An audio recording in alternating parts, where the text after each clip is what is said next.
అందరికీ నమస్కారం అండి. Welcome to AP talks 24 YouTube channel.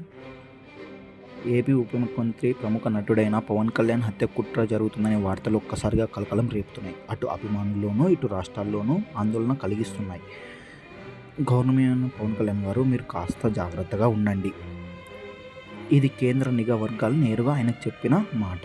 ఈ సూచనలు ఇప్పుడు రాష్ట్రంలో కలకలం రేపుతున్నాయి. కేంద్ర ఇంటెలిజెన్స్లోని కొందరితో మాట్లాడినప్పుడు లేదా రెగ్యులర్ ట్రాకింగ్లో కొన్ని గ్రూపుల్లో పవన్ కళ్యాణ్ ప్రస్తావన వచ్చినట్టు తెలుస్తుందని కేంద్ర నిఘా వర్గాలు తెలిపాయి. అయితే గ్రూపులు ఎవరిని విశ్లేషణ చేసినప్పుడు కొన్ని ఆసక్తికరమైన ఆందోళన కలిగించే అంశాలు వెలుగులోకి వచ్చాయి. ఈ అంశాల కారణంగా పవన్ కళ్యాణ్ హత్య కుట్ర జరగవచ్చని అనుమానాలు వ్యక్తం చేస్తున్నారు. మరెన్నో వివరాల కోసం ఆసక్తికరమైన కోసం మన ఛానల్ సబ్స్క్రైబ్ చేసి షేర్ చేసి లైక్ చేయండి.